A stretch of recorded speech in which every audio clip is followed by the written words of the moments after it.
आज हमारे पास जो है असम राइफल के पूर्व सैनिक कुछ लोग आए हैं और हम थोड़ी देर हमने ये चाय पानी पिया और बैठक की, थोड़ी बातें की। अपने जो जायज हक हैं उनके लिए हम आगे जो भविष्य में जो है लोगों को उनका हक दिलाने के लिए सिस्टम में सुधार करके जो भी जायज है और उनका जो लोगों का प्रमोशन और पेंशन का जो हानि हुई है, जो नुकसान हुआ है, उसको दिलाने के लिए हम प्रयासरत हैं। और तो इसके लिए हमें अगर ये लोकतांत्रिक तरीके से ठीक होगा तो अच्छी बात है, अगर नहीं हुआ तो हम इसको जुडिशियरी यानी कि जो न्यायतंत्र है अदालत के माध्यम से हम इसको लेने के लिए पूरा अपना प्रयास करेंगे, क्योंकि हमारे लोगों ने हमेशा जो है विपरीत और कठिन हालातों में देश की सीमा की एमओडी ऑपरेशनल कमांड के अंदर वो की है, देश की रक्षा में अपना महत्वपूर्ण योगदान दिया है। चाहे ये नॉर्थ ईस्ट असम, नागालैंड, मणिपुर, मिजोरम, त्रिपुरा, अगर ये की जो चाइना बॉर्डर की जो कठिन सीमाएं हैं, पैदल पोस्ट है और कई हफ्ते का -डिग्री टेम्परेचर है, चाहे वहां हो, चाहे जम्मू कश्मीर, हैती, श्रीलंका, जहां भी रही है, एक अव्वल दर्जे का हमारी फोर्स ने और एक गैलेंट्री इतिहास है हमारा। 5 वीर चक्र, 5 अशोक चक्र और 150 से ज्यादा शौर्य चक्र और 40 से ज्यादा कीर्ति चक्र के साथ हमारी फौज एक अव्वल सेना है और भारत की रक्षा सुरक्षा सेनाओं में टॉप 5 में है। और इसलिए हम इसके लिए एक जवान आज जो है जिस तरह से अपनी प्रमोशन और पेंशन विसंगति से परेशान है और क्वालिफाइड आदमी, और जहां भी डिटेल किया गया है उसको एक अव्वल अनुशासन उसने दिखाया है, फौज की देश की सेवा की है, चाहे वो कहीं भी डिटेल रहा है, चाहे एडमिनिस्ट्रेटिव साइड है, चाहे फील्ड साइड है, बड़े ऑपरेशन है, चाहे कहीं भी डिटेल रहा है, उसने अपना जो है जवानी के अमूल्य क्षणों को किया। तो मैं यही इसीलिए हम ये एकजुट हुए। हमारे पास हमने ये रजिस्टर एक बनाए हैं, इस रजिस्टर में हम लोगों को कई 200-300 लोगों के फोन आए हैं हमारे पास, तो उनको ऐड किया है हमने इसमें और आने वाले समय में हम इसको, ये हमारे पास फाइल है, बाकी डॉक्यूमेंट है, जो भी हमने कॉरेस्पॉन्डेंस किए हैं, जो भी हमने पहले भी माननीय प्रधानमंत्री जी को और डीजी साहब को और अन्य लोगों को भी ज्ञापन दिए हैं, उसकी हमारे पास कॉपी है और इसमें सारी ये हमारे पास है। ये 1985 का वो लेटर है जिसका जो है जो कि असम राइफल को एमओडी जो के अंदर जो पैरामिलिट्री फोर्स घोषित किया गया, स्पेशल फ्रंटियर फोर्स, और हमारी फोर्स को यही वो लेटर है जिसमें पैरामिलिट्री फोर्स जो ये स्पेशल फ्रंटियर फोर्स की सारी सुविधाएं उसको एमओडी आर्मी की मिल रही है। तो असम राइफल ही की अकेली एक ऐसी फोर्स है जो कि अपने जायज हकों से वंचित है। तो इसके लिए हम ये जो है प्रयास हमारा जारी है। तो हम यहीं से शुरू करते हैं। सबसे पहले हमारे हवलदार साहब आप बताइए, सबसे पहले आप अपनी प्रक्रिया दीजिए, जो भी आपका इश्यू है उसको सामने लाइए, चाहे पेंशन, प्रमोशन, विसंगति से आप पीड़ित हैं, आप बताइए। हाँ, मैं 13 ईयर हवलदार पूर्ण सिंह। हमने 24 साल सर्विस करने के बाद हम पेंशन आए 2003 में। उसके बाद जितनी भी फैसिलिटी जो भी फौज को मिल रही, हमको कुछ भी नहीं मिली। हमारा बेसिक पे, अभी का जो जवान आ रहा है उसकी बेसिक पे पेंशन उसकी पेंशन के सबब उससे हमारी पेंशन आधी है, 12,250 रुपये अभी हमारी, जबकि उसकी 20,000 से ज्यादा, 20,000 से ज्यादा है। आधी में तो ये चल रहा है, जो कि उसका प्रमोशन नहीं भी हुआ हो तो उस रैंक को सर्विस के हाथों उसको उसकी वो मिलता है, बेनिफिट मिल रहा है, लेकिन असम राइफल में कोई भी बेनिफिट नहीं। हम कितनी बार हमने गुहार लगा दी, हमने रक्षा मंत्रालय को भी और क्या बोलते हैं गृह मंत्रालय को भी हमने ये लेटर दे चुके हैं, लेकिन कोई सुनवाई नहीं।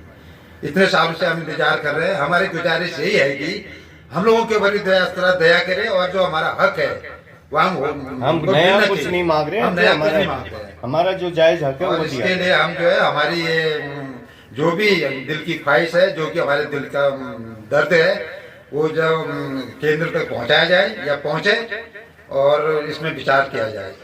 क्या इश्यू है और कैसा? 9 अगस्त को दिल्ली RR के हॉस्टल में ओपन हार्ट ऑपरेशन हुआ था। इसके बाद मेरे को वहाँ ऑपरेशन होने के बाद यूनिट में आया। यूनिट आने के बाद यूनिट वाले ने मेरे साथ अच्छा व्यवहार नहीं किया, जो कि मेरे को कैटेगरी का बोर्ड भरकर खाली मेरे साइन करा दिए और उसमें डॉक्टर के साइन भी नहीं किए। मेंबर के 19 ईयर के, 4 ईयर के और 18 ईयर के अफसर थे, जिसमें खाली मेरा साइन कराकर बोर्ड नहीं बनाया। उसके बाद मेरे को फिर 6 महीने के बाद कलकत्ता कॉमन हॉस्पिटल में चेकअप में भेजा। कलकत्ता कॉमन वालों ने मेरे को वहाँ से P3 की जगह करने की बजाय P2 करके मेरे को वहाँ 24 करके भेज दिया। उसके बाद मेरे को 2 महीने के बाद मुझे शिलोंग से पेंशन दे दिया, जिससे मेरा मेडिकल की बोर्ड की कोई मतलब पूरा नहीं हुआ। और उससे पहले मैं शिलोंग में मैंने अपना डॉक्यूमेंट देखा, रिकॉर्ड में मैं 13 तारीख वहाँ से आया, वहाँ मेरा डॉक्यूमेंट में कुछ नहीं था, जबकि डॉक्यूमेंट मेरा इतना पैसा खर्चा करके गवर्नमेंट ने ऑन सर्विस के दौरान ही मेरा ये ऑप्शन हुआ। अभी आप मेन इश्यू देनी चाहिए सर्विस के दौरान, ये हक मेरे को नहीं मिला है, इसके लिए ये मैं हवलदार जी गोपाल। कोई बात नहीं, ठीक सीधे बताओ, नाम बताने की जरूरत नहीं, सीधे बताओ। और नाम बताओ। आपकी बेसिक रियासी तक हमें आर्मी की भांति सिर्फ एक 5 रुपए का फर्क करके वेतन और सब कुछ फैसिलिटियाँ मिलती थी। उसके बाद हमारे को बेसिक के हिसाब से CPO में कर दिया गया, जिससे कि हमारे को पूरी आर्मी की ड्यूटी और आर्मी के अवसर हमारे को और हमारे को बाकी फैसिलिटी जो है CPO सेंट्रल गवर्नमेंट की मिलती है, जिससे कि हमारे को पेंशन आते समय और सर्विस के दौरान काफी फाइनेंशियल आपका फोटो लो। अभी हमारी बेसिक पे में पर सबसे बड़ी प्रॉब्लम है प्रमोशन का। प्रमोशन 34 साल नौकरी करने के बाद लोग हवलदार में घूम रहे हैं और 30 साल के बाद MSCV की फैसिलिटी देते हैं, लेकिन MSCV में जब 3rd MSCV मिलती है तो उस टाइम एक JCOs का बेनिफिट मिलता है, लेकिन ग्रेड पे JCOs की देते नहीं हैं।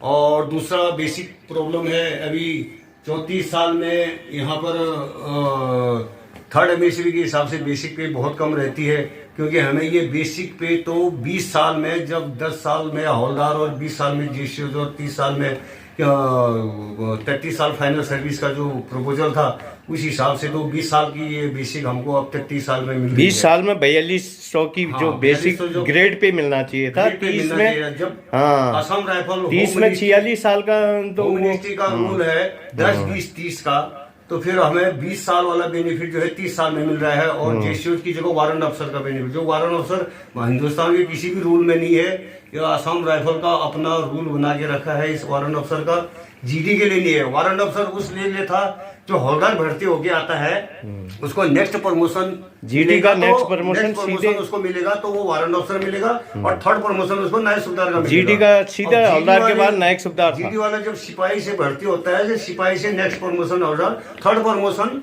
उसका जो है नायब सूबेदार था। तो यहाँ से जो हवलदार जितने भर्ती कलर का ट्रेड से आ रहे हैं, उन लोगों का भी जो है 3rd प्रमोशन नायब सूबेदार था और यहाँ पे 3rd प्रमोशन नायब सूबेदार आता था। लेकिन उन्होंने क्या किया, अपना तो 2nd प्रमोशन में JCOs का बेनिफिट ले लिया और हम लोगों को 3rd प्रमोशन में भी जो है 30 साल के बाद भी जो है वो JCOs बेनिफिट नहीं ले पा रहा है। ये प्रमोशन की बहुत अनियमितता है असम राइफल में और ये इंटरनल मैटर है, नहीं इसका कोई मिनिस्ट्री लेटर नहीं है, नहीं इसका कुछ है। दूसरा बेसिक प्रॉब्लम है और उसी पर बेसिक का भी बड़ा इशू बन जाता है कि आदमी को 20 साल का बेसिक 30 साल वाले को भी नहीं मिल पा रहा है। ये बड़ा तो मेन इश्यू आपका बेसिक पेंशन और प्रमोशन का, जो कि एक क्वालिफाइड हवलदार और इंटेलिजेंस जहाँ भी डिटेल रहा है, एक अनुशासित इन्होंने ड्यूटी की है, तो इनका ये मत है। अब ये हवलदार साहब आपकी प्रक्रिया बताइए, क्या क्या है आपका इश्यू मेन बेसिक के बारे में बताइए। हवलदार हाँ, कितनी बेसिक आ रही है एक हवलदार साहब? 220555 हवलदार नारायण सिंह 22 असम राइफल। हमारा मेन प्रॉब्लम है बेसिक का, प्रमोशन का, बेसिक का, जो इस समय सेम सर्विस में इसी सर्विस में आ रहा है 20 साल के बाद, उसका बेसिक पे ज्यादा है, लेकिन जो हम पहले आ गए हैं डबल है उनकी। मतलब ठीक है, उनका तरीके से गया है, वो ठीक है, लेकिन उनके बराबर पुराने का लाया जाए, इनका कहने का मतलब है। हाँ, उनके बराबर जो है पुराने का भी लाया जाए, सेम सर्विस के बराबर। ये हमारा मेन प्रॉब्लम है। अगर 30 साल का आता है, 35 का आता है, तो अभी जो नया आ रहा है उसकी हमेशा अधिक होगी और हो रही है, लेकिन उससे 1500 का बेसिक में अंतर हो सकता है। इतना थोड़ी 10,000 का अंतर होगा। हाँ, ये अभी 20 साल का है, 22,000 20 का भी 20,000 नया बेसिक में आ रहा है। 600 आ रही है। हाँ, आपकी कितनी आ रही है? 22 साल 17 दिन मैंने नौकरी की है, मेरा 12,600 रुपए बेसिक पे आ रहा है। Basic pension. लेकिन सेम सर्विस में जो आ रहा है उसका 20,000 से ऊपर बेसिक पेंशन आ रहा है, तो पेंशन वो आ रही नए है। के बराबर पुराने की लाए जाए। हमें भी जो है जो पहले पेंशन आ गए हैं, हाँ। उनको भी नए के बराबर जो है शामिल किया जाए। बहुत ये मेन इश्यू है इनका। बाकी प्रमोशन इश्यू तो सभी का है। 20 साल में पहले क्वालिफाइड हवलदार एक जो कभी सेकंड वाला भी या फर्स्ट वाला जो भी रूल था, जेसीओ बनता था, लेकिन आज सूबेदार तक भी बनता था। लेकिन आज जो है 20 साल में पहला प्रमोशन हवलदार हो रहा है, उसके बाद फिर ठप है प्रमोशन। ये देखो 34 साल में ये हवलदार में ही पेंशन आना पड़ा इनको। हवलदार क्या, वारंट अफसर एक ही है, वो कोई बड़ा नहीं है। तो ये आज के जो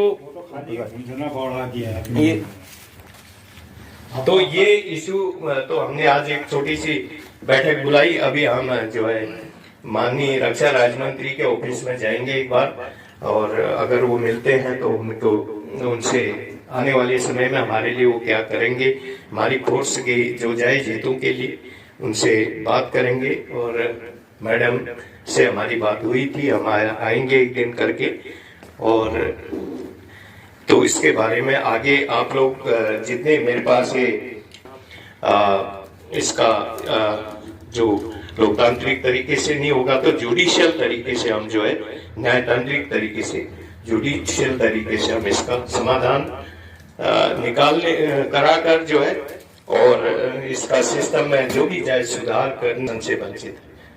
तो ठीक है, आज के लिए के भर्ती थे और उस टाइम 15 साल के बाद पेंशन मिलती थी। और ये 97 कब के रिटायर हैं? 97 की रिटायरमेंट है।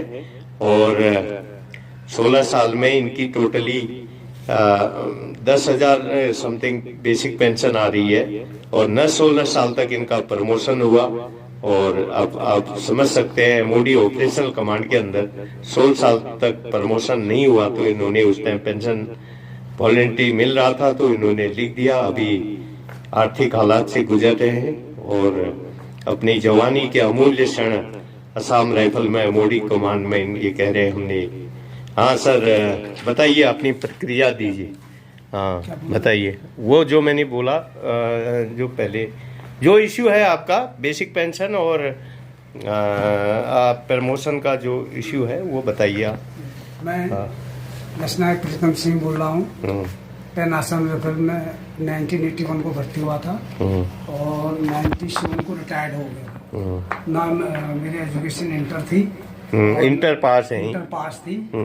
और प्रमोशन ना होने की वजह से उस टाइम वॉलंटरी रिटायरमेंट का वो नियम थे, उस तहत मैंने पेंशन ले ली। तो उस टाइम की पेंशन लगभग 10,000 बेसिक पे आ रही है, बेसिक पेंशन आ रही है अभी, जो कि बहुत ही कम है आज के उसके अनुसार। जो आपकी पेंशन होनी चाहिए बेसिक पे, अगर 16 साल में एक जवान की कितनी होती है उसका आधा होना चाहिए। अगर 38,000 बेसिक साल में आज के उसमें बेसिक पे होना चाहिए, उसका आधा बेसिक पेंशन में कन्वर्ट करने की कृपा करें। ये